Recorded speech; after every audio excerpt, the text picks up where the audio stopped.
primero,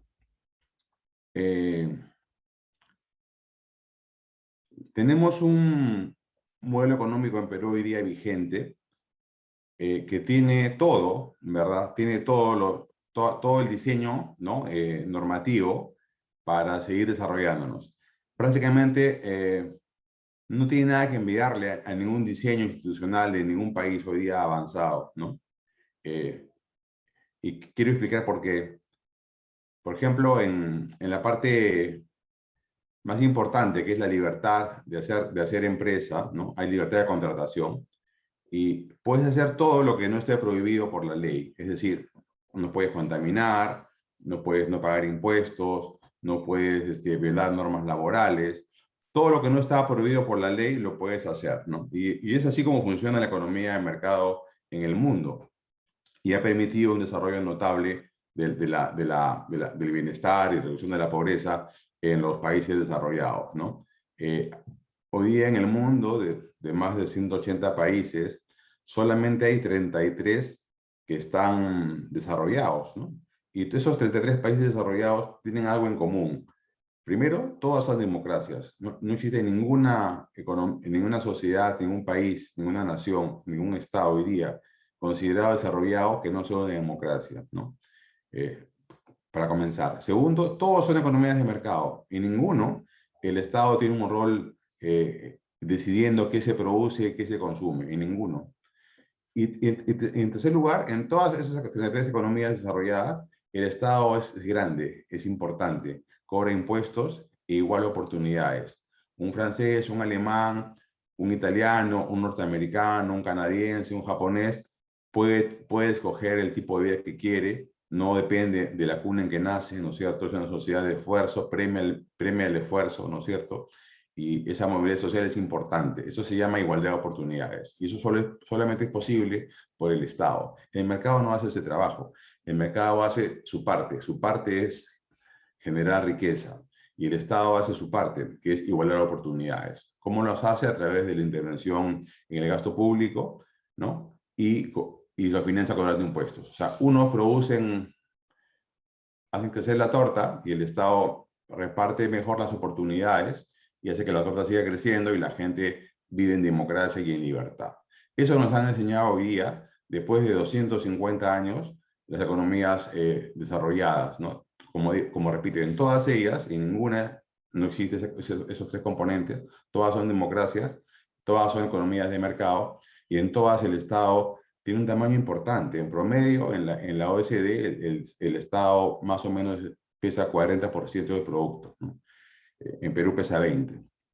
Entonces, no somos tampoco una economía muy grande de mercado, teniendo todos los ingredientes. Entonces, la Constitución vigente en Perú en los últimos 30 años, como digo, no tiene nada que envidiar, no tiene ningún componente que tengamos que copiar de nadie, está escrito ahí, ¿no? Tenemos que aplicarla mejor. Donde estamos fallando en Perú en los últimos 30 años es en la parte estatal, ¿no? La parte estatal es muy débil en el sentido que no ha diseñado buenas políticas, pone muchas barreras para hacer los negocios y a su vez no cobra bien los impuestos donde debería cobrar.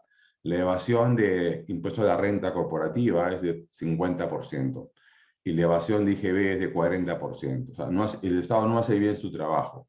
Se concentra más bien en los pocos que no pueden escapar, ¿no es cierto? Como ejemplo de la propuesta de política tributaria lanzada la semana que está terminando. Y además gasta muy mal, ¿no? Gasta muy mal, no igual oportunidades. Prácticamente la distribución del ingreso de Gini, antes y después de impuestos, antes y después de gasto público, es la misma, con lo cual no logra su objetivo. En países desarrollados es muy distinto cómo es la distribución de ingresos antes y después de la intervención del Estado. Entonces, lo que está fallando en esa aplicación de este manual, la Constitución es una especie de manual de desarrollo, ¿no? Y la peruana tiene, como digo, todos los ingredientes en ese manual de desarrollo. La parte privada hace su trabajo, ha hecho posible que el Perú sea mucho más rico que hace 30 años, sea más que duplicado la producción, sea más que duplicado los salarios, pero el Estado, que también ha crecido, no ha crecido en la proporción que tendría que haberlo hecho en el gasto público, ¿no? Nuestro gasto público per cápita, en educación, en salud, en seguridad son muy bajos. Y por eso la gente está molesta y por eso la gente vota, ¿no? Entonces, esa parte está fallando, pero no hay que romper todo el esquema. No existe, digamos, un atajo al desarrollo con otro tipo de sistema, ¿no? Entonces tenemos que aprender es como querer ir al mundial. Y te dicen, oye, ¿tú quieres ir al mundial? Y ya, entonces juega como Brasil y vas a ir, ¿no? Claro, ahí está el manual. El tema es la aplicación para poder llegar ahí. Ahora, ¿cuáles son esos componentes centrales? La Constitución peruana en la parte económica, en verdad es el ideal de cualquier economista que haya tomado su curso de economía pública, ¿no? En economía pública está el rol del Estado, ¿no? El mercado y el Estado son complementarios, no son sustitutos. El Estado no está para competir contigo poniendo al frente una cevichería, ¿no? Entonces, nosotros los privados ponemos ceviches y al frente el Estado pone ceviche Perú. Y se pelea con nosotros para quitarnos clientes.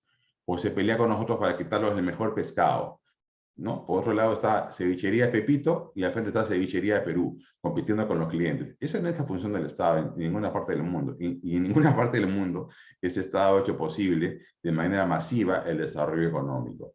Es más bien a la inversa. La cevichería es rentable, el Estado cobra al dueño de la cevichería de varias maneras, ¿no? Por ejemplo, le cobra un impuesto a valor agregado. En este caso, si agrego valor de 100, me cobra 18% de valor agregado. Pero además le cobra al dueño de ese emprendimiento, al dueño de esa cevichería, le cobra 29.5%, casi 30% por las utilidades, por ejemplo, ¿no? Y además a los que trabajan en la compañía, en esa cevichería, debería también cobrarles, y de hecho les cobra, el impuesto a la renta personal, ¿no es cierto? Entonces, también hay un pago ahí. Y al señor que alquila el local de la cevichería, también paga un impuesto a la renta por alquiler. Entonces, el Estado, de este emprendimiento sencillo que estoy poniendo como ejemplo, cobra un porcentaje y lo gasta en justamente aquella parte en que el mercado no puede sustituirlo. Por ejemplo, en seguridad ciudadana, en justicia, tenemos que tener una cancillería, tenemos que tener un sistema judicial, ¿no es cierto? Que son, digamos, funciones irreemplazables del Estado, donde el mercado no puede entrar. Entonces, la idea es repartirnos bien los roles, ¿no? Son roles complementarios. Vuelvo a repetir mi primer ejemplo. Las 33 economías más desarrolladas del mundo hoy día, en todas el Estado es importante, ¿no? No se puede ningunear el rol del Estado.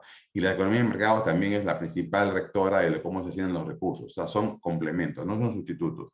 Solamente en visiones que nunca han llevado al desarrollo, compite, ¿no? Queremos crear empresas públicas para que quiten espacio a las empresas privadas. Por ejemplo, ahora, con la propuesta reciente de la semana pasada, se quiere que el Banco de la Nación compita con las pymes, con las cajas rurales, con las cajas municipales y le dispute clientes. Y además de dispute financiamiento, porque se quiere permitir que capten, por ejemplo, CTS. Entonces, ustedes que han visto gente muy esforzada, que sabe algo de finanzas, y ha puesto una caja rural, o una empresa, una pyme, una financiera para ese segmento, ahora va a tener al frente un competidor de fuste que va a vender, va a dar crédito subsidiado y te va a quitar parte del fondeo que tú tenías, ¿no? Entonces, ese es un ejemplo, por ejemplo, de que ese no es el camino para lo del Estado. Y mientras tanto tenemos de los peores sistemas de salud pública del mundo que ha llevado al colapso con el COVID, ¿no? Entonces, ese rol del Estado donde el mercado no puede entrar, ahí estamos fallando y queremos darle nuevas funciones al Estado donde el privado lo puede hacer bien y se puede cobrar bien los impuestos. Entonces, vamos ahora a ver estas partes de la Constitución que, digamos, si ustedes leen cualquier libro básico de economía pública, por ejemplo, el libro de Stiglitz, ¿no? Premio Nobel de Economía, reconocido economista, la aplicación uno a uno de cada falla de mercado está en la Constitución también peruana, ¿no? Y los requerimientos de estabilidad macroeconómica también están ahí. Mucho se critica de que hay que cambiarla para mejorar la economía, pero eso es un eslogan, ¿no? No hay nada cierto atrás. Veamos un poco las funciones del Estado ahí. Un primer pilar es la estabilidad macroeconómica, que tiene la parte fiscal y la parte monetaria. En la parte monetaria está el Banco Central, cuya función es básicamente la estabilidad de precios, ¿no? Por supuesto, también tiene otras funciones, no menos importantes, el tema del manejo de las reservas internacionales y el tema de que fluya bien el sistema de pagos en la economía, ¿no? Pero básicamente que la inflación sea baja y estable para que nosotros podamos dormir tranquilos sin preocuparnos que van a subir las cosas y los empresarios de todo tamaño hagan sus planes de negocios y su planificación de los insumos y a cuánto van a vender el próximo año y el siguiente año y los próximos 30 años, hagan sus cálculos sin preocuparse por la inflación, ¿no? Y las personas también tranquilas puedan trabajar sin esperar que sus salarios sean reducidos porque la inflación se ha acelerado. Por ejemplo, en el vecindario tenemos Argentina, para no hablar de Venezuela, que la inflación este año va a ser 50%. Y hace un par de años también fue 50%. Entonces, imagínense vivir en una sociedad en la cual todos los años los precios suben en promedio 50%. De locos. Parte de la energía cerebral se va a ir a calcular eso, a vivir, digamos, a salto de mata y no dedicarnos a lo que sabe, a otros menesteres mucho más productivos, como por ejemplo producir mejor, producir más barato, estudiar, etcétera. Y preocuparnos porque los precios están subiendo en verdad casi todas las semanas, ¿no? Perú felizmente tiene eso muy claro, la estabilidad macroeconómica está ahí, el Banco Central tiene una meta de inflación en promedio entre 1 y 3%, que se ha cumplido en los últimos 20 años desde que se ha puesto ese nuevo esquema. En la parte fiscal, el Estado tiene también varios roles, en la parte puramente de política fiscal macroeconómica.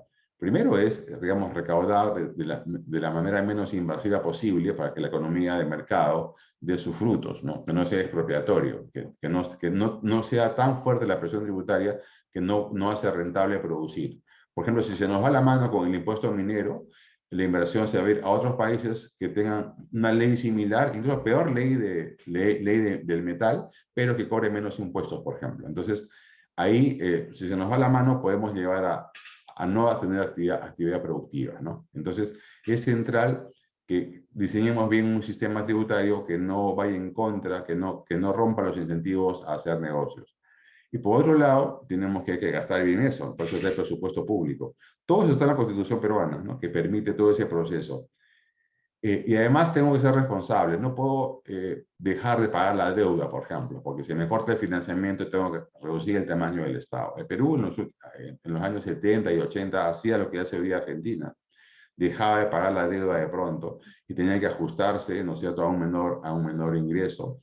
Y el Estado prácticamente se reducía su tamaño en meses, generando mucha frustración en la población, muchos costos y muchos despidos. Esa parte la hemos logrado, la parte, digamos, de dar políticas, usualmente la parte fiscal era procíclica, es decir, cuando la economía crecía mucho más todavía porque le impulsábamos por el lado fiscal. Y cuando la economía caía, el MEP se volvía también ajustador y la economía caía más rápido de lo que tendría que caer en situaciones normales. Por lo tanto, la política macroeconómica también aceleraba el ciclo económico. Eso ya no es así hoy día, la política es neutral o es contracíclica.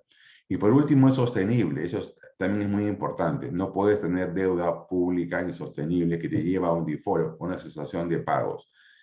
Todo ese equilibrio fiscal está asegurado con la Constitución y con las leyes de desarrollo constitucional. La ley que rige el MES, por ejemplo, que es la ley de prudencia fiscal, está ahí, se basa en la Constitución y se desarrolla. O la ley orgánica del Banco Central, que también nace en la Constitución y desarrolla todo el tema de la actividad de la política monetaria del Banco Central. Ese es el pilar número uno importante. No hay países en el mundo que se hayan desarrollado sin buenas políticas macroeconómicas, fiscales y monetarias. Porque si eso está desordenado, no hay manera de hacer negocios de manera, digamos, efectiva, de manera eficiente. Hay negocios, pero gran parte de tu tiempo lo vas a perder pensando que la devaluación te va a corroer, o el déficit fiscal va a ser muy grande y va a haber una recesión por el lado fiscal, por no pagar la deuda, etcétera, que hemos vivido en Perú en la mitad de los 60s, todos los 70s y todos los 80s. ¿No? Entonces, esa parte es crucial asegurarla, la parte macroeconómica, fiscal y monetaria. Y eso no hay que cambiarlo, eso está escrito en piedra en la Constitución y en la Ley de Desarrollo del MEF y del Banco Central. El segundo componente clave acá es la libertad de hacer negocios, ¿no? Eres libre de hacer todo lo que la ley no prohíbe. Y en ese sentido, Perú ha avanzado un montón. tenemos aranceles bajos para competir y con el mundo y traer también insumos a precios internacionales. Y en general cualquiera puede poner un negocio, eso es sin muchas barreras. En otros países es muy complicado hacer negocios. Por ejemplo, un vecino en Brasil es muy difícil hacer un negocio, sobre todo para un extranjero. Y además por la corrupción masiva que hay allá, ¿no? Entonces, eso inhibe eso. Eso es muy importante, el tema de incentivar a que las fuerzas del mercado se desarrollen. Y los consumidores también son libres de consumir lo que quieran y las empresas son libres de producir lo que quieran. Y en ese contacto voluntario de libertad, ¿no es cierto?, se genera valor. Ahora, en tercer lugar, y no menos importante, están las fallas de mercado. El mercado usualmente funciona bien. Ustedes piensen nomás pónganse en un día cualquiera de su vida, que han hecho. Han usado agua, y que esa agua es monopólica, porque solamente una empresa puede llegar a tu caño, ¿no es cierto?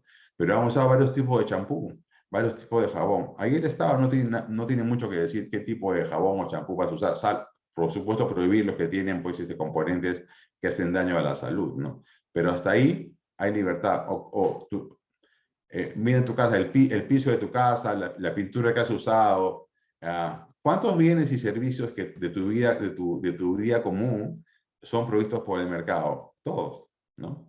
Y la mayoría son provistos por mercados competitivos. Por ejemplo, el tipo de zapato que has usado hoy día, tu calcetín, tu ropa interior, tu correa, la has comprado libremente. Nadie te ha dicho qué tipo de correa comprar o de qué color, el grosor. Y la empresa que ha producido la correa que tú usas también es competitiva, ¿no? Es libre producir correas de cualquier tamaño, duración, color, textura, y ahí el Estado no tiene nada que decir en el mercado de las correas. O sea, gran parte de los mercados del mundo, y en el caso nacional, son libres y competitivos.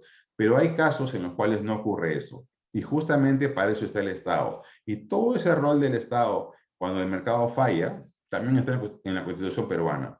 Por ejemplo, en el caso de monopolios naturales. ¿Qué son monopolios naturales? Aquellos que per se, ¿no? Es mejor que los provea una sola empresa, a que los provean varias. Por ejemplo, el ejemplo de las cañerías, ¿no?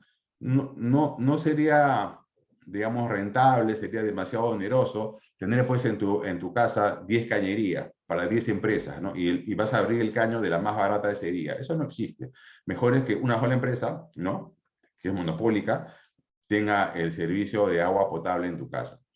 O, por ejemplo, un puerto o una carretera, ¿no es cierto? Entonces, en esos casos, el monopolio naturalmente es la mejor opción que minimiza costos, pero al ser monopolio, a no haber competencia, si la dejamos libre, al libre albedrío del monopolista, podría abusar del consumidor. En esos casos se crea la regulación del monopolio. Y también está en la Constitución y está en la Ley de Desarrollo Constitucional de las reguladoras. Por ejemplo, OCINER, ¿no?, regula para nosotros, para los pequeños usuarios de los domicilios y pequeñas empresas, el precio que tú vas a pagar todos los meses por uso de la electricidad. Es un ejemplo concreto de cómo un mercado puede no ser competitivo al llegar a tu casa, ¿no? Entonces nos hemos repartido el mercado. Por ejemplo, el caso de Lima, el norte está con Enel, el sur está con Luz del Sur, y la tarifa que pagamos está regulada por los Inermin, ¿no es cierto? Y nadie se queja, el privado está ahí feliz, ha venido ahí. Enel es una empresa italiana, ¿no es cierto?, internacional, de primera línea mundial. Luz del Sur acaba de ser comprada por Tres Gargantas, una empresa china. O sea, Lima ahorita está provista en la parte de los hogares y las pymes por 2 empresas extranjeras que han venido felices con esa rentabilidad, sabiendo que el precio no es libre, sabiendo que el precio está controlado por los Inermin, pero confían en que Inermin va a hacer bien su trabajo y no va a poner un precio debajo de los costos, no los va a quebrar, y nosotros confiamos en que los precios no van a ser muy altos para que abusen, digamos, del poder de mercado que puedan tener. Ese es un caso concreto de que está funcionando el sistema, ¿no? ¿En qué otros casos hay esas fallas de mercado de monopolios naturales? En agua potable, saneamiento, por eso está SUNAS, para energía Estados Inermin. Por ejemplo, para el caso de clientes grandes, libres, una minera, una gran empresa industrial, puede contratar libremente con las productoras de electricidad, por ejemplo. Ese mercado es libre, el Estado no tiene mucho que hacer ahí, salvo dar información, ordenar el sistema, pero la tarifa misma es fruto de negociación entre la minera A y la compañía generadora B. Ahí está perfecto. Pero en el caso de personas naturales, un pequeño departamento en un cono de Lima, esa persona no puede, pues, negociar con la gran empresa. Entonces el Estado ahí regula el precio. También en los Estado CITEL para el tema de telecomunicaciones, digo SUNAS para el tema de agua potable y OCITRAN para el tema de puertos y aeropuertos y carreteras. Entonces, claramente ahí tenemos un rol del Estado regulador de tarifas y del sistema. ¿Para qué? Para que se parezca la tarifa a un mercado competitivo. Al final, el mercado competitivo sigue siendo el benchmark sobre el cual regulamos a los monopolios. ¿En qué otro caso el Estado está presente y el mercado no puede estar? Por ejemplo, en el servicio de justicia, ¿no? Si bien es cierto, hay parte de justicia privada con los arbitrajes, por ejemplo, uno podría discutir también, eso lo puede hacer el mercado quizá con un buen diseño, juicios de alimentos, juicios de desahucio, reclamaciones, usualmente lo hacen los estados, ¿no? Y se crea un poder independiente que es el sistema judicial. Y eso hay que financiarlo, ¿no es cierto? Es parte del presupuesto público. Entonces ahí el rol del Estado está perfecto. O el rol de la Cancillería, ¿no? Alguien tiene que representarnos, pues, en el mundo, ¿no es cierto? ¿Y cómo financiamos eso? Hay que pagar, pues, los impuestos para financiar esa función que no se la podemos dar al mercado, ¿no? No podemos hacer un concurso internacional para que los mejores diplomáticos del mundo ganen esa licitación y nos representen al Perú en el mundo. Aunque pensándolo con los nuevos nombramientos que ha habido de este gobierno, quizás sea una mejor idea que tercerizar el servicio de representación con ciertos parámetros, ¿no? Entonces, o la defensa nacional, por ejemplo, ¿no? O la seguridad ciudadana, la Policía Nacional, ¿no? Que es pública, o la Fiscalía. Entonces, hay servicios, ¿no? Que esos son servicios naturalmente financiados provistos por el Estado. También está el tema de, digamos, bienes llamados públicos, aunque son privados en verdad, técnicamente hablando, pero son públicos en el sentido que las sociedades exigen niveles mínimos de prestaciones de salud y niveles mínimos de prestaciones de educación. Ahí el Estado tiene que, se ve no forzado, digamos, reflejando las preferencias de los votantes, que eso es la democracia justamente. La gente necesita niveles mínimos de provisión de servicios de educación y salud, ¿no? Porque así quiere la gente.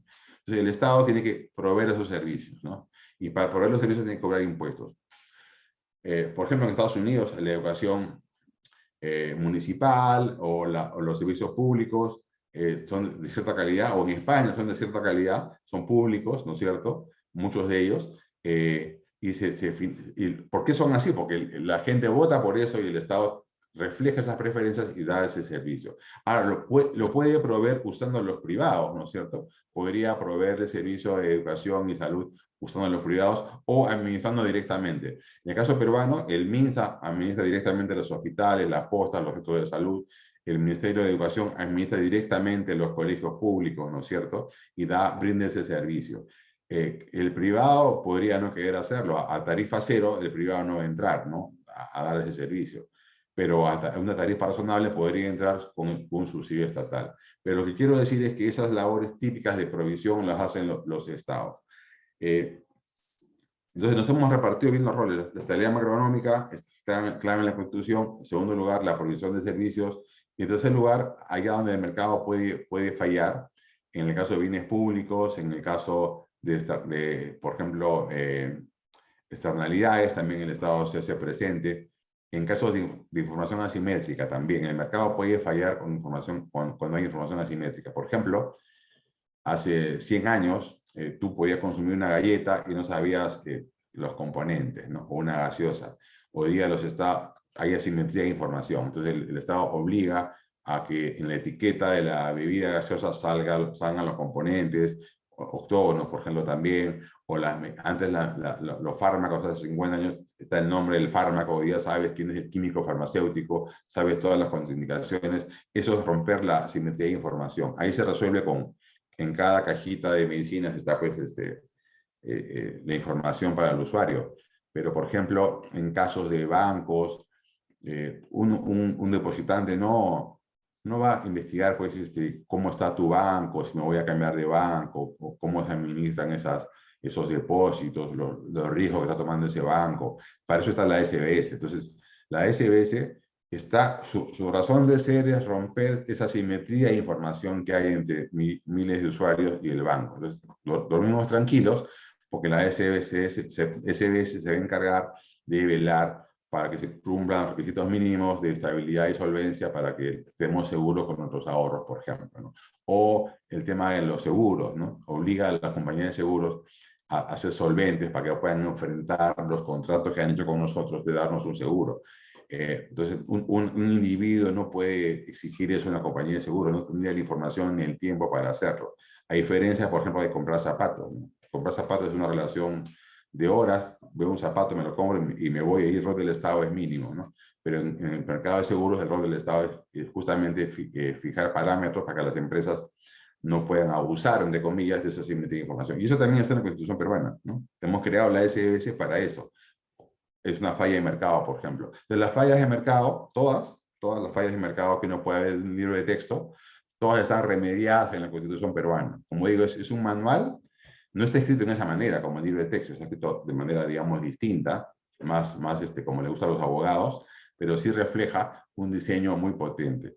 Entonces, en resumen, no hay nada que impida el desarrollo económico con la actual Constitución. Toda la falla que uno puede haber es la aplicación, la aplicación misma del diseño, del modelo, ¿no? Malos servicios educativos, malos servicios de provisión de servicios de salud, ¿no es cierto? Son fruto, no por la Constitución, ahí no dice que debemos tener colegios que se caen o sin techo, o profesores con malos sueldos y calidad pésima en la educación rural, ¿no? No dice eso. Dice que hay que dar los servicios de salud, hay que dar los servicios de educación. El Estado mismo no ha sido capaz de mejorar en sí mismo con sus incentivos, y básicamente por el sistema de partidos políticos que en los últimos 30 años se ha ido, digamos, empeorando la calidad y por lo tanto reflejándose en el Estado, porque al final del día el Estado peruano se esculpe todos los días, ha sido esculpido por los partidos políticos que han llegado al poder. De una u otra manera tenemos ese Estado que ha sido fruto, ¿no?, de todas las manos que han ido pasando por todos esos orfebres, ¿no?, que ha construido el Estado peruano en los últimos 30, 40 años. Entonces, ahí está el reto central. Es de gestión pública, es de rediseño institucional de la parte estatal. La parte privada ha cumplido su rol dentro de lo que ha podido. Pero también hay malos diseños. Por ejemplo, en el mundo de la informalidad y la MIPE, uno hubiera esperado que con este crecimiento económico notable que ha tenido Perú en estos 30 años, la informalidad haya caído más rápido. Y no ha sido así porque hemos diseñado mal las normas laborales y tributarias. En la parte tributaria hemos creado un sistema muy favorable a no crecer y además a no reconocer a los trabajadores como parte del gasto. Si yo estoy en el régimen RUS, por ejemplo, o en el régimen RER, puedo no tener trabajadores o puedo tener 10 trabajadores, no me importa porque no es relevante para mis fines de pagar impuesto a la renta, por ejemplo. Entonces es ciego a ese tema. Entonces uno no hay que ser mago para pensar que si es ciego a ese tema, entonces enhorabuena, he creado un sistema muy amigable con la informalidad, ¿no? O si he puesto salarios mínimos muy altos en ciertas regiones y además para salarios bajos obligo a aporte de 10% a salud, 10% a pensiones para salarios muy bajos, que lindan con la informalidad, hago que la decisión sea muy clara de ahorrarme ese dinero y voy a medias con el empleador MIPE para no pagar ese aporte de salud, ¿no? Y máximo si tengo al frente el SIS, otro incentivo. O sea, hemos creado incentivos perversos en políticas sociales, en políticas de tributación y en políticas laborales que han hecho posible que en este crecimiento enorme de Perú en estos 25, 30 años, que han subido los sueldos, han mejorado los empleos, ha mejorado el bienestar, ha caído la pobreza, pero la informalidad no ha caído mucho por un mal diseño hecho por nosotros en casa de la parte legal que no está calibrada con la productividad promedio de esas empresas. Eso se puede remediar muy rápido, está en manos del Congreso y el Ejecutivo y ojalá se haga algún día en este o el próximo año. para bajar la formalidad a un 50%, que es donde tendría que estar hoy día el Perú por su grado per cápita, y no 70-75, que tiene un exceso de informalidad dado su desarrollo relativo. También está en la Constitución, por ejemplo, el derecho a la vivienda, ¿no? Está ahí, es un desarrollo constitucional, y por eso tenemos el Fondo de Vivienda, hemos tenido el Banco de Materiales. O sea, no hay nada que esté prohibido para mejorar a los más pobres, para igualar las oportunidades, que no esté ya escrito en la Constitución. Los críticos que quieren cambiar el modelo económico o no lo han leído o están cegados por ideología, ¿no? Y la ideología es parecido a la religión, ¿no? No acepta el análisis, no acepta los datos, simplemente son creencias puras y duras. Ellos creen, ¿no? Tienen una fe, una doctrina ahí, que piensan que el Estado debe ser como el Estado cubano, o como el Estado leninista, o el Estado maoísta antes de la revolución de Deng Xiaoping en China, ¿no? Donde él mismo puede proveer los servicios, y son esquemas, todos los esquemas planteados por esta izquierda ultramontana, no son consistentes con la democracia, ¿no? Ninguna. Ni mucho menos con la economía de mercado, ¿no? Y no hay ningún ejemplo en el mundo que digamos, oye, mira cómo lo hacen, ¿no? Como digo, incluso las economías de Europa nórdica son todas economías donde el mercado es el principal gestor de los asignadores de recursos, y el Estado, como es rico, ¿no? Y pesa 50% del producto, puede dar un estado de bienestar, pero basado siempre en una economía de mercado, en la base, digamos, de la riqueza de esos países, ¿no? ¿Qué cosas se le pide, digamos? ¿Cuáles son las críticas que se pueden hacer a la Constitución? ¿Por qué quieren cambiar la Constitución al final del día? Uno, porque no la conocen, no la han leído, ignorancia. Ok, eso se resuelve muy rápido, hay que leerla y ya estamos, ¿no? En una tarde. La otra es ideología pura. Esos mitos y esa ideología, ¿cómo se combaten? Se combaten con los datos, se combaten con la evidencia. Entonces, veamos la evidencia. Se habla mucho de cambiarla para luchar contra la corrupción, por ejemplo, ¿no? Bueno, los abogados saben mejor que yo que la corrupción y las penas de la corrupción están en el Código Penal, ¿no? Y para cambiar el Código Penal no hay que cambiar la Constitución. Y además están ahí y son muy altas. La aplicación es muy mala, se nos escapan, ¿no? Por el dedo, como agua por la mano, por los dedos de la mano, por ejemplo, los gobernadores regionales, alcaldes, ¿no es cierto?, que siguen lucrando con ello. Ahí lo que está fallando no tanto es la pena, sino que pierdan también el dinero. Por ejemplo, un alcalde, ¿no?, que ganaba 10.000 soles mensuales y pasa a ganar 5.000 y además roba por 5 millones, ¿no? Puede comerse 5 años de cárcel. Total, me como 5 años de cárcel y tengo 5 millones que jamás en mi vida, en 4 días más lo voy a obtener. Hay que quitarle los 5 millones. Entonces, eso es central. No solamente el castigo de la pérdida de libertad, sino ese bien que mal habido, tengo que perderlo. Está diseñado también, está diseñado un sistema, pero no está funcionando como uno esperaría, ¿no? Y es tan sencillo, por ejemplo, poner una norma, y ahí voy ahora,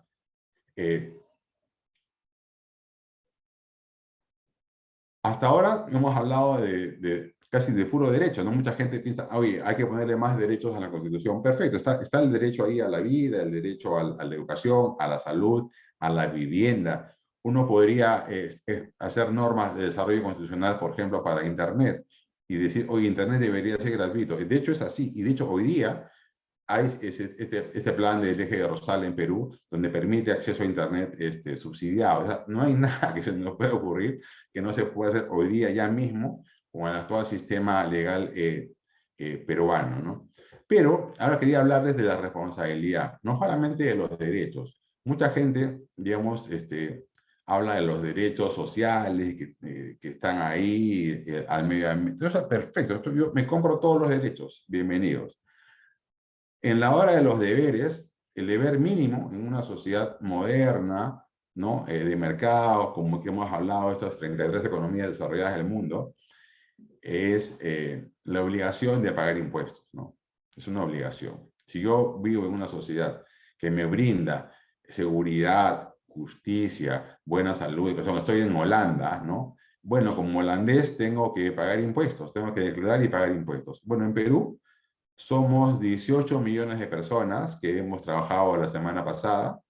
De esos 18, solamente 5 declaramos impuestos. Declaramos, no digo pagar, declaramos 5. Pero en Perú solamente eres considerado por el Estado peruano y las leyes como un trabajador que sí puedes pagar impuestos a la renta si gana más de 7 UITs. O sea, más o menos 2.500 soles, un poquito más.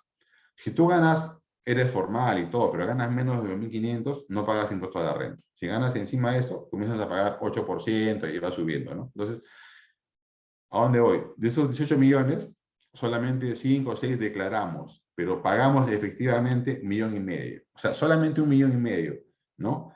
Menos de 10% de toda la PEA empleada peruana declara y paga impuestos a la renta. Ok, y en el Perú no hay actividades ilegales como el oro ilegal, el narcotráfico, el contrabando, la tala ilegal, etcétera, etcétera, etcétera. Bueno, lo mínimo es de obligar a todos los peruanos a declarar impuestos a la renta una vez al año, ¿no? A ver, tú quieres todos los derechos del mundo, perfecto. ¿Sabes qué? Tú vas a declarar de cualquier peruano mayor de 18 años está obligado a declarar una vez al año en la SUNAT, ¿no? Muy sencillo, si tú eres informal no te preocupes, tú vas a declarar tu nombre, tu DNI, tu teléfono y cuánto ganas en promedio por mes. Yo te lo multiplico. Saber. Ese simple hecho, esa simple obligación de estos 18 millones de personas de declarar su impuesto a la renta juradamente, el más sofisticado, ¿no? Tiene pues ingresos de primera, segunda, tercera, cuarta, hace su declaración, la firma. Esos son los 5 millones. Los otros 13 millones están obligados a declarar más o menos lo que ganan. Si eres informal y ganas $500 al mes, perfecto. Yo sé que ese señor gana $500. En el futuro, cuando haya el próximo COVID, ya sé cuánto ganas y sé cuánto, con tu teléfono, tu cuenta bancaria, te puedo depositar. La SUNAT también va a usar ese número importante. Y ahí, con este simple sistema de obligar a todos los peruanos a declarar una vez al año su impuesto a la renta, su ingreso, ese simple hecho que es una obligación, tenemos todos los derechos puestos, falta esta obligación, podemos también combatir el narcotráfico, el oro ilegal, la tala ilegal, la trata de blancas, lo que ustedes quieran. ¿Por qué? Porque esa persona cuando saque su pasaporte, cuando se compre un bien y servicio, tú vas a ver que esta persona gana 1.000 soles y tiene una 4x4 en Puno, ¿no? Y tiene 3 casas en Arequipa. Bueno, tiene que pagar impuestos o está prohibido lo que está haciendo, ¿no es cierto? Entonces, hay maneras sencillas, baratas, de comenzar a enfrentar tanto las actividades ilegales como la informalidad y la evasión tributaria, que como digo en Perú es grosera. Y hay muchas empresas que no son, digamos, de minería ilegal ni de narcotráfico, que son formales, pero tienen un pie en la formalidad y un pie en la informalidad. Y eso también hay que decirlo. Y evaden IGB y evaden renta. Y eso me fastidia mucho, porque yo como ciudadano responsable pago todo mi impuesto a la renta y más o menos hoy en día con estos nuevos impuestos, de los 5 días laborales, 2 voy a trabajar para el Estado peruano, ¿no? Para que sea solidario con todo lo que hemos hablado en la mañana. No tengo ningún problema con eso. Lo que me subleva es que el que está al frente no lo hace, ¿no? Y vive en el mismo país, goza de los mismos beneficios o no, pero no está pagando impuestos porque seguramente va a renta o va a IGB. Y no a las actividades ilegales. Entonces, esa parte falta en el Perú, está puesta en la ley y no se cumple. Entonces, yo quiero terminar porque en verdad más me interesa conversar con ustedes y ver sus preguntas para poder responderlas en la medida de lo posible. Con ese mensaje, tenemos hoy día en la Constitución peruana estos 30 años que ha hecho posible que estos 30 años la riqueza se crezca, la pobreza vaya cediendo, el Estado vaya a aumentar su tamaño, pero no tanto su eficiencia. Y ahí no hay nada que cambiar, en verdad. Lo que hay que cambiar es en la parte de gestión, ¿no? Ya está claro cómo se juega fútbol, ¿no? Estamos jugando fútbol, pero jugamos mal y no vamos al Mundial, ¿no? Al Mundial solamente van estos 33 grandes. Nosotros estamos fuera, pero las reglas están ahí, ¿no? Cuando es tarjeta roja, amarilla, el tamaño de la pelota, los toperoles, ¿no? No puedo meter mano, todo eso está ahí, pero estamos jugando mal. con las mismas reglas, que es la Constitución, estamos jugando muy mal. Y es tema justamente de jugar mejor, ¿no? Y no cambiar las reglas, no meter más jugadores, 3 arqueros, o coimear al árbitro, ¿no? Como pretenden los que quieren cambiar las reglas del fútbol. Gracias. Muchísimas gracias, Elmer, como siempre. Excelente, impecable tu presentación, ¿no? Muy buena la analogía de los jugadores de fútbol. No podemos poner en una selección gente que nunca ha visto una pelota de fútbol. Vamos a pasar a las preguntas. Por favor, les pido preguntas claras, directas y muy breves. Así podemos participar mucho más personas. ¿Alguien tiene alguna pregunta para hacer? Uy, ¿qué pasó con la...? ¿Alguien tiene alguna pregunta? Levante la mano, por favor. A ver, vamos a comenzar con las preguntas, Elmer. Bueno.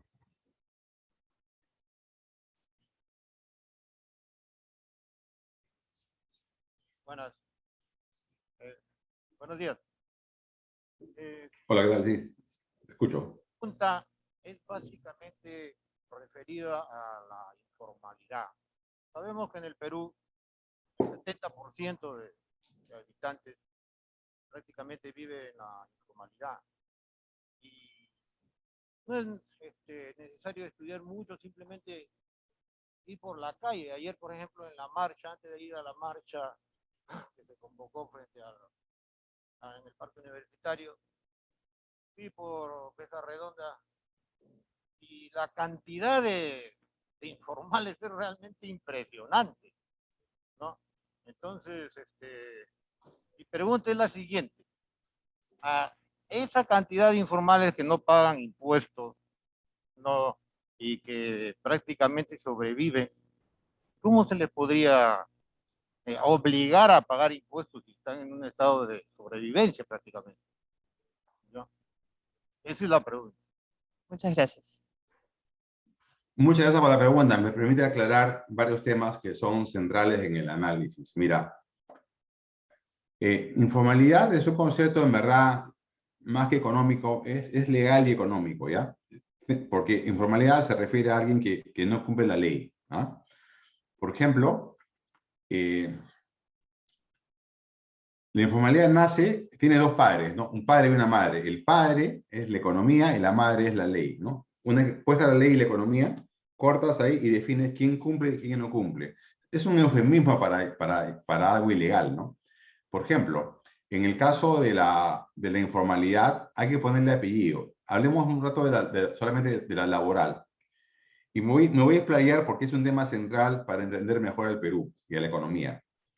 Cuando uno habla de informalidad laboral, se refiere a que un trabajador que tiene un jefe, ¿no? Una relación, digamos, de subordinación con un jefe y un salario mensual o semanal o diario, una relación, un pago, esa relación entre un empleado y un empleador en el Perú tiene una ley, que es la ley laboral. Entonces, ¿quién es informal? Es el que tiene esta relación de espaldas a la ley. Por ejemplo, no tengo vacaciones, o no aporto a mi pensión, o no aporto a salud. Entonces, en ese sentido, esa persona es informal laboral, ¿no? Un independiente puro, por ejemplo, no es informal laboral, porque un independiente, un gafitero solito, que él trabaja todos los días, el gafitero no es un informal, en el sentido que estamos hablando, ¿no? Porque no viola ninguna ley laboral, ¿no? Entonces, cuando uno se refiere a informalidad laboral, se refiere a un trabajador en una empresa de cualquier tamaño que está a espaldas de la ley laboral. Y de esa, hoy día hay 75%. O sea, 75% del empleo en el Perú, del empleo, digamos, asalariado, es informal, es decir, está fuera de la ley. ¿Y por qué es así? Porque hemos puesto una ley, ¿no?, laboral que corta la demanda de trabajo nacional en dos: aquellos que pueden cumplir y aquellos que no pueden cumplir. Por ejemplo, si yo gano 600 soles al mes, ¿no? Yo soy un mozo en un restaurante en Juliaca y mi sueldo es ese porque mi empleador trabaja en el mercado y no puede pagarme más que eso. Bueno, automáticamente soy informal, pues porque el mínimo es 930, ¿no? Pero mi sueldo que refleja mi productividad y lo que me puede pagar mi jefe son 600 soles. Y eso, ese ejemplo es real, ¿ah? Digamos, 90% de Puno es informal laboral. Si Perú es 75, Puno es 90, porque el salario ha cortado, ha dicho, oye, los que ganan más que esto son formales, los que ganan menos que esto son informales. Pero hay un grupo que sí gana más que el mínimo, pero también ha decidido no tener vacaciones, no, digamos, no aportar a salud, no aportar para su pensión de la ONP, qué sé yo, porque está mal diseñado el sistema. Entonces, como digo, de la parte laboral, 25 son informales, 75, perdón, 25 son formales, 75 son informales. De esos 75, 25 han decidido ser informales porque la ley está mal hecha. Y 50 sí son informales porque, bueno, no hay manera de que fueran formales porque son pobres. Como tú bien dices, son pobres. Mi ejemplo de este mozo de 50 años de Juliaca en el mercado, ¿no? Esa es la parte laboral. En la parte empresarial, corporativa, también hay informalidad, ¿no? Hay empresas que, digamos, no pagan el IGB que corresponde, ni renta que corresponde, generando IGB y generando renta. Entonces, si tú ganas, no le puedes cobrar a los trabajadores informales, ¿no es cierto?, impuesto a la renta, porque la mayoría gana menos que la parte imponible. Como te decía hace un momento, en el Perú, tú tienes que ganar, vamos a rápidamente calcular el número, 4.400 soles por 7 UITs, 30.000 entre 12, sí, 2.500 soles. Si tú ganas más de 2.500 soles al mes, recién comienzas a pagar 8% de renta. Si ganas menos de 2.500, pagas cero. Entonces, no estamos hablando de cobrarle al informal. El informal no puede, si el informal gana menos, el trabajador, ¿no? Gana menos que eso, no te preocupes, no va a pagar ni un impuesto. Recién encima de 2.500 comienza a pagar 8%, y ahí para arriba, y eso es lo que corresponde además, ¿no? Pero sí, a la empresa informal, a esa mediana o pequeña que oculta ventas, ¿no? Que miente a los peruanos porque nos está de manera indirecta robando a nosotros mejores sueldos a los policías, mejores sueldos a los profesores, ¿no? Ese está evadiendo y generando valor, está evadiendo IGB, ¿no? A eso me refiero.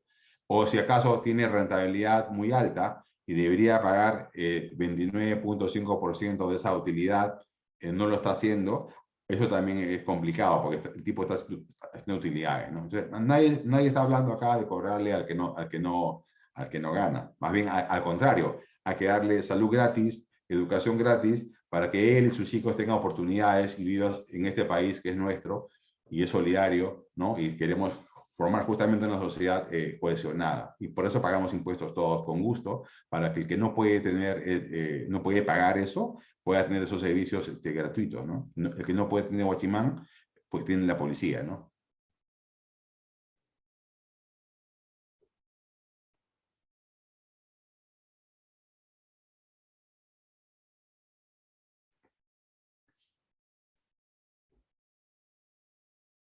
Doctor, ¿cómo está? Buenos días. Bueno, mire, para empezar, lo escuché mencionar cosas relativas a la igualdad. Quiero mencionarle que Milton Friedman, por ejemplo, decía de que digamos, cuando se prioriza más la igualdad sobre la libertad, se tiene pocas oportunidades o ninguna de conseguir alguna de las dos. Cuando se prioriza la libertad sobre la igualdad, se tiene la oportunidad de encontrar o de obtener muchas de las dos cosas, ¿no? También quiero mencionarle, para poder pasar a mi pregunta, que, digamos, Friedman también decía que los países subdesarrollados como nosotros deben imitar, digamos, a los países desarrollados en cuanto al método que usaron para llegar a hacerlo, y no imitarlos cuando ya son ricos, ¿no? Como en nuestro caso, que queremos repartir riquezas cuando no tenemos riqueza, no tenemos ingresos. Tercero, lo escuché también mencionar de que la justicia no se puede privatizar, y hay un escritor llamado Bruce Benson que escribió Justicia sin Estado, en donde se pueden privatizar incluso las cárceles. Bruce Benson es experto en análisis económico del derecho. Y mi pregunta es la siguiente. Para que en todo caso se entienda mi pregunta, quiero mencionarle que en ese libro de Bruce Benson, Justicia sin Estado, él divide entre sistema jurídico autoritario y sistema jurídico voluntario. Nosotros tenemos un sistema jurídico autoritario en donde básicamente existe un mercado político en donde la ley es el producto de ese mercado, donde existen oferentes y demandantes. En ese sentido, considerando que nos encontramos en un sistema jurídico autoritario y por consiguiente las normas son el producto de un mercado político, grupos de interés, demandantes y políticos, legisladores, digamos, que son los oferentes. Y son consecuencias siempre de un lobby. La naturaleza de la Constitución del 93 y la Constitución que eventualmente produzca una asamblea constituyente no sería la misma. Muchas gracias.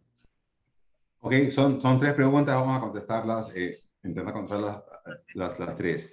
La primera es muy interesante, efectivamente, a nivel conceptual, el tema de Friedman ha sido muy influyente. Él se refería, él estaba luchando contra igualitaristas norteamericanos, que es el país donde él vivía y en su época, en los 70, donde él hizo su mayor producción intelectual, ¿no? Y ahí tiene mucha razón. Sin embargo, otro premio Nobel, igual de gigante que él, Amartya Sen, hindú, ¿no es cierto?, nos dice algo complementario. El pobre no es libre. ¿Ah? El pobre dedica gran parte de su energía en su vida a, digamos, tiene tantas carencias que no es libre de elegir, ¿no es cierto? Entonces, las sociedades modernas lo que hacen es justamente tratar de dar igualdad de oportunidades a los pobres, ¿no? El pobre no es libre, de hecho el libro de Zen se llama así, ¿no? Uno de sus principales libros. Y no está en contradicción con lo otro. Una cosa es, tú eres libre para producir lo que tú quieras en la parte de mercados, ¿no? Pero efectivamente el Estado iguala oportunidades abajo, a la Rawls, digamos, ¿no? Que es otro pensador importante, cuyo libro es uno de los mejores del siglo, de filosofía política del siglo XX, Justicia, justamente, una teoría de la justicia, que dice que hay que ponernos en los zapatos del que nace pobre, ¿no? O sea, en el famoso, en el velo. O sea, si tú vas a nacer en un hogar, no quisieras nacer en un hogar pobre, ¿no? Si tuvieses que escoger. Pero como no escogemos, uno nace al azar y nace en un hogar y de pronto es pobre, lo que él dice es que a ese pobre siempre hay que tratar de subirlo, todo el tiempo, ¿no? Sin afectar la libertad de hacer negocios. O sea, no confundamos la libertad de hacer negocios o la libertad de decisión en la vida con que el Estado gaste en lo más pobre siempre. Y eso ocurre, ¿eh?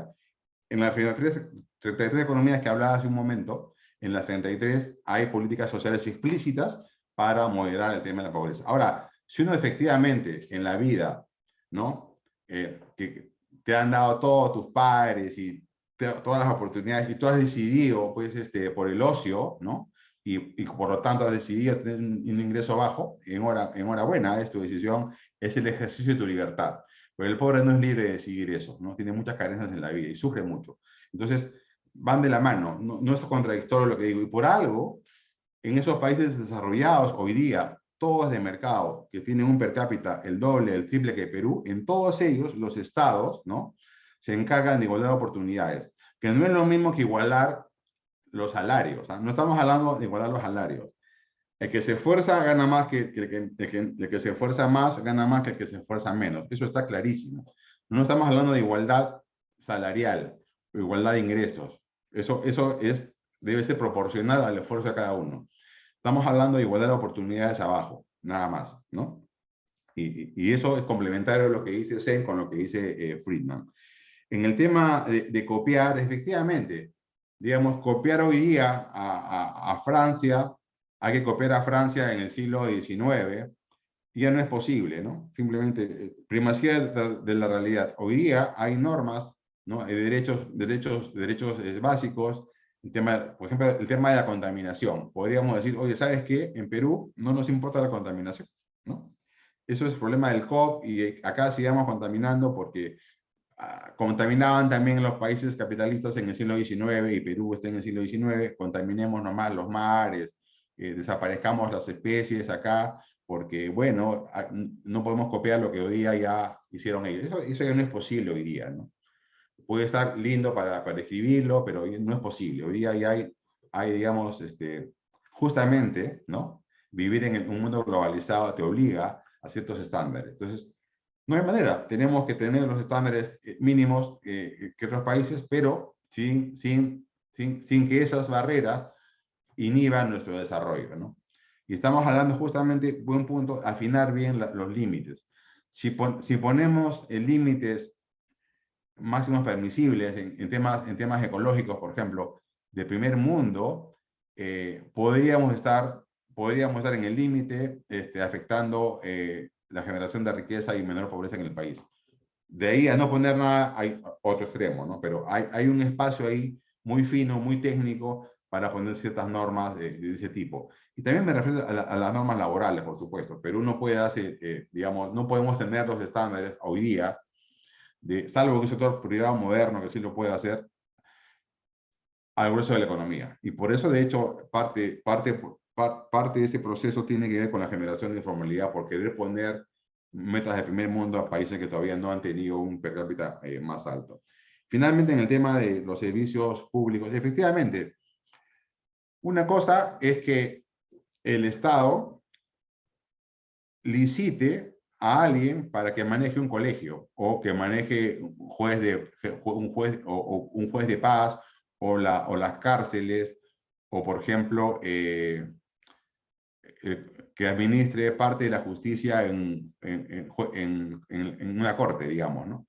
Pero ese es el privado que provee el servicio, pero bajo la tutela del Estado. El Estado es el que decide qué tipo de servicio quiere dar, ¿no? Porque esa decisión no la puedes dejar al privado. ¿Te das cuenta? Una cosa es que diga, bueno, ya, las cárceles las va a administrar la cadena Sheraton, ¿no? Porque las cárceles son eso, son pérdida de libertad. No te condeno a pasar hambre, a pasar frío, a tener pulgas o tuberculosis, solamente te condeno a que pierdas la libertad. Entonces ya licitamos las cárceles a una empresa privada. Eso está perfecto, pero los precios los pone el sector público, ¿no?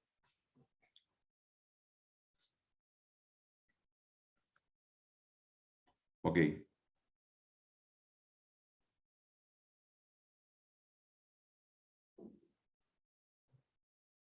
No hay audio. Que hizo, está silenciado. Ahora sí. Ok.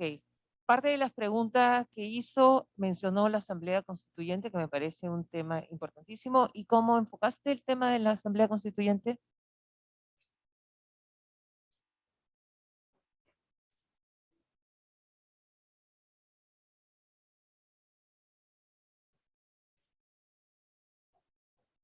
Ok, dice que la línea de la Asamblea Constituyente es la misma que la Constitución del 93, como la continuidad de las leyes.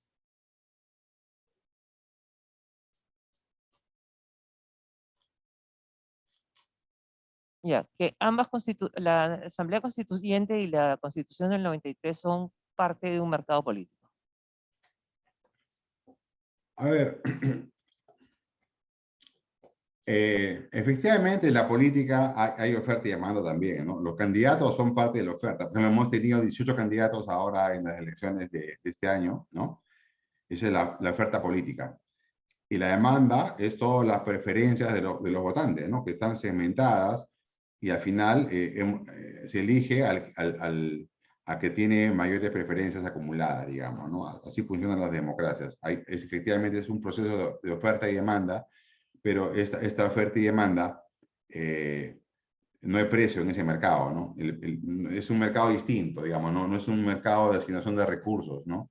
Se puede hacer el símil con el mercado, pero en verdad no es un mercado donde se fijan cantidades óptimas de producción, hay costos marginales, hay preferencias, hay utilidad marginal decreciente, y finalmente hay precios competitivos, ¿no? Ese esquema microeconómico que está detrás de una demanda y una oferta no es exactamente el mercado político. Se parece, ¿no? Se parece, pero no es lo mismo. No se fijan precios ahí.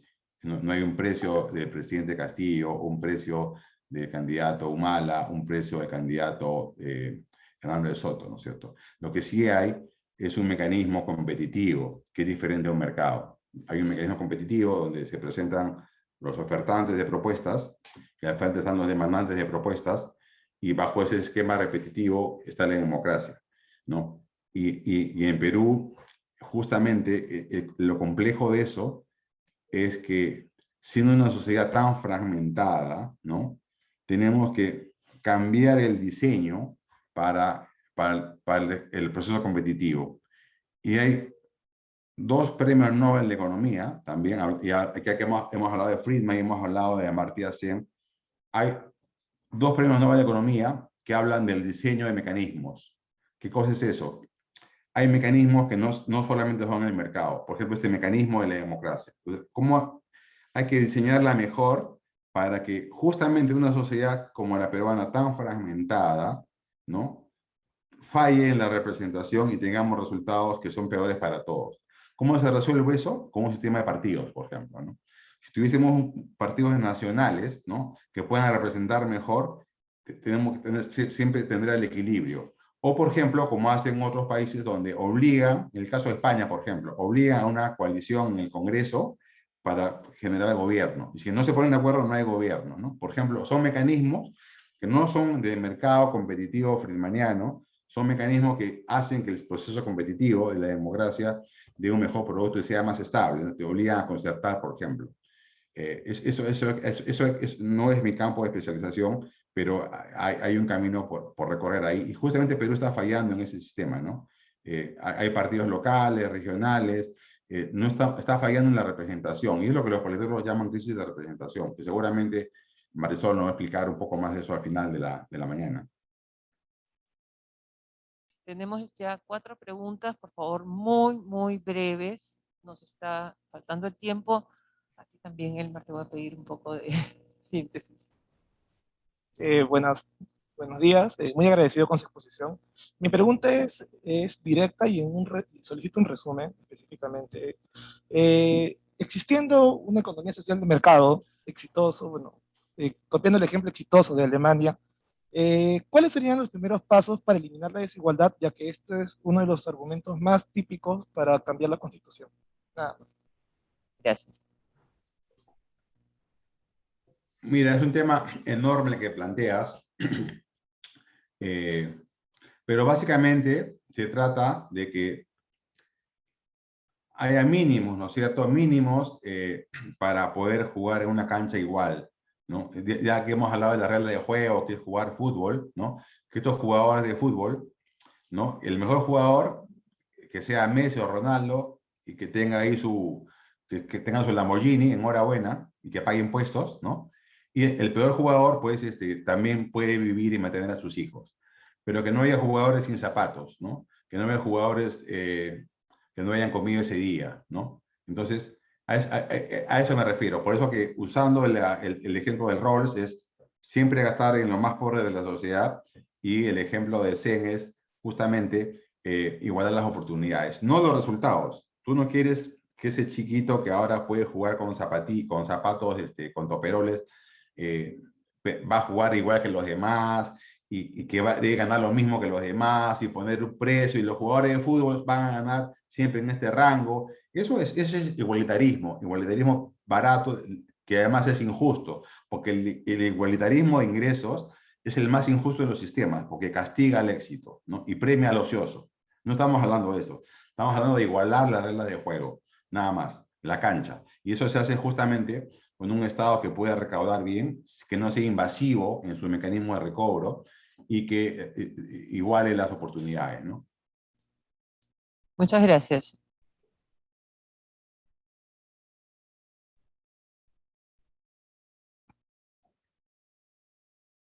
Buenos días, economista Elmer Cuba. Estoy de paso, llegué ayer de Huánuco. Resulta que usted tocó la parte en la que hay que respetar lo que la Constitución dice, y también sobre el medio ambiente, ¿no? El ambiente, básicamente, a eso voy a apuntar. Ve usted, yo hasta hace 20 años he tenido mi restaurante en San Isidro, he cambiado eso y hoy está en Huánuco ahora, y he puesto una granja de cuyes que es totalmente ecológico. Bueno, mi situación es, la pregunta es, nuestra Constitución, en la parte que analiza en economía social de mercado, se refiere, por ejemplo, a la inversión deseada. Esa inversión deseada está justamente en la sierra, mi querido amigo Elmer Cuba, y no se está aplicando esa economía allá en el interior del país. Entonces, ¿qué es lo que está pasando? ¿Cuál es la falla de los gobiernos? ¿Por qué solamente ofrecen a la hora de las elecciones o qué es lo que en realidad no quieren hacer. Porque ahí tenemos, por ejemplo, alguien me decía, un economista también reconocido, me decía que en Chile una sola laguna, obviamente yo no estoy haciendo campaña para nadie, pero hay que coger lo que dicen los economistas, ¿no? En Chile hay una sola laguna que produce toneladas y toneladas de trucha. A lo más Chile tendrá pues 3 lagunas, ¿no? Pero nosotros tenemos 12.650 lagunas. Entonces, fácilmente tenemos para abastecer al mundo. Y sin mencionar el turismo. Ese es realmente la inversión deseada. ¿Qué está pasando, mi querido amigo Elmer, para que esto los gobiernos que están pasando rápidamente no pueden hacer eso? Gracias. A ver, Chile no tendrá, tiene lagos, ¿ah? Y muy importantes. No tiene truchas, pero tiene salmones. Y Chile hoy día produce más salmones en granja que los países típicamente salmoneros del norte de Europa, ¿no? Es un ejemplo claro ahí que el sector privado y inicialmente el Estado han hecho posible ese desempeño. En el caso de Perú, hay economía de mercado, por supuesto, que en la sierra. Mira, tienes la minería, la agricultura, tienes el turismo, tienes los servicios que hay en las ciudades, o sea, son economías de mercado. Y la Juliaca mismo, Juliaca es un ejemplo puro, ¿no?, de economía de mercado, ¿no? Juliaca mismo es el Chiclayo de la sierra.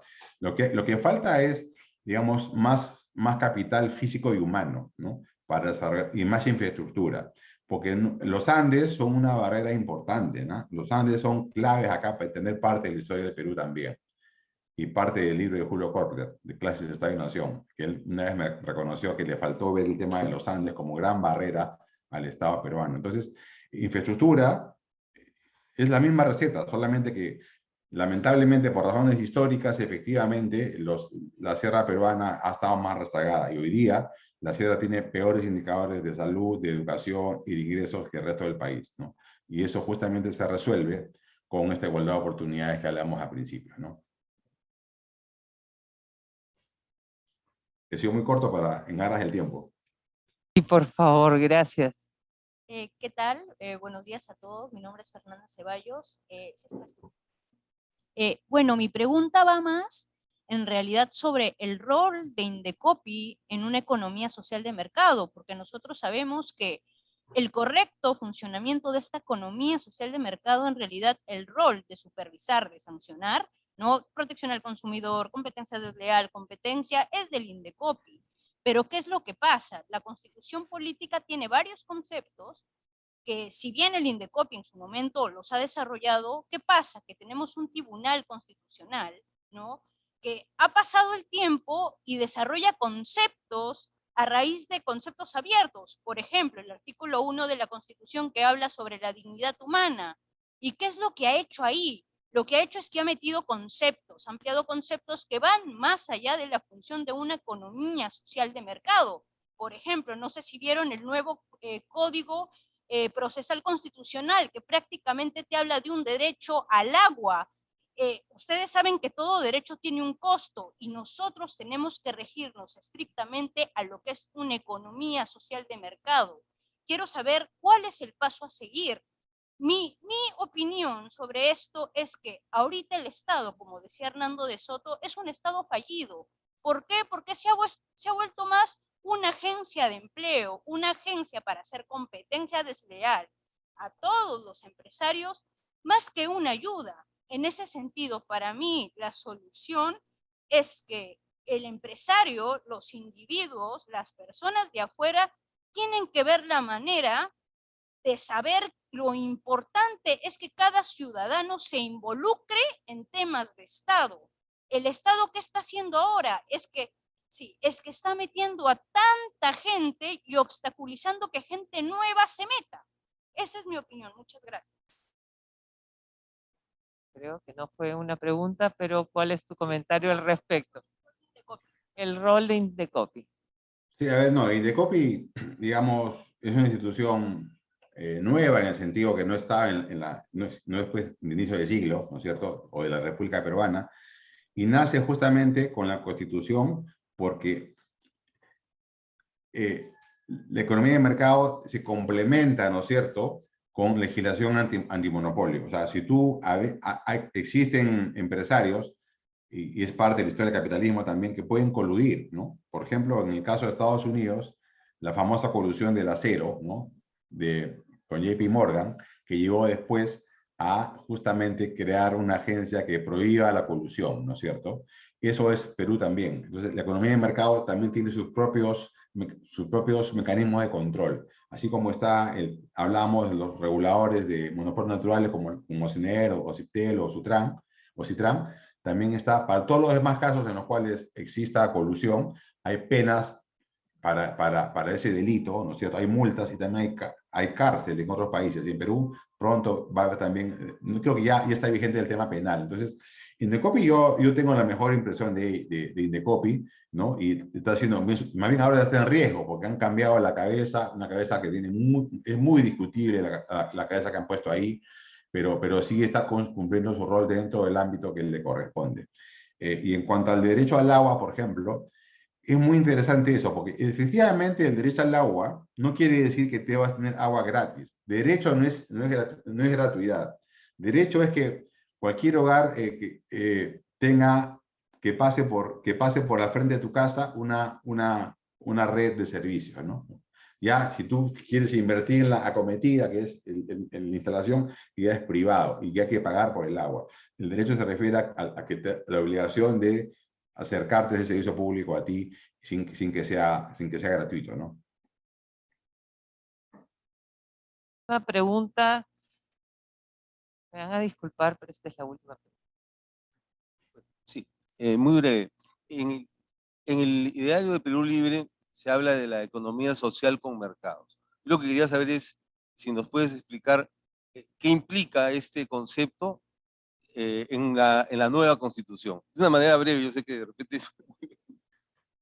Muy buena pregunta, gracias. Sí, mira, la economía social con mercados, en verdad, es una creación de Cerrón, es un caballo de Troya para decir que no te va a quitar tu cevichería, pero sí te va a quitar lo que sea grande. En su sueño, el Estado debería ser dueño de las minas, dueño y operador, ¿no? Porque el Estado efectivamente, a ver, el Estado peruano es dueño del recurso, ¿no? Pero como no tiene la capacidad de explotarlo bien, lo hace un privado y te cobra una regalía al respecto, ¿no? Lo cual está, y por eso que aparte del impuesto a la renta está la regalía. Pero en el sueño de un comunista de ese corte más leninista, en verdad el Estado debe ser dueño de los medios de producción, de todos los medios de producción, ¿eh? Incluso, como es en Cuba hoy día, el Estado es dueño del triciclo del joven que te lleva con su energía muscular, te hace pasear por La Habana, ese joven que te hace pasear por La Habana, ese triciclo es del Estado cubano. Ese es el sueño máximo de ese tipo de persona de izquierda, ¿no? Pero como no se atreve a decir eso, le pone economía social con mercados para dejar el rol del mercado a lo más básico, ¿no? En verdad es un caballo de Troya con el cual no debemos caer. Es una creación fantasiosa, política, que es pura mendacidad para engañar, ¿no? Muchísimas gracias, Elmer. De verdad que es un honor haberte tenido con nosotros.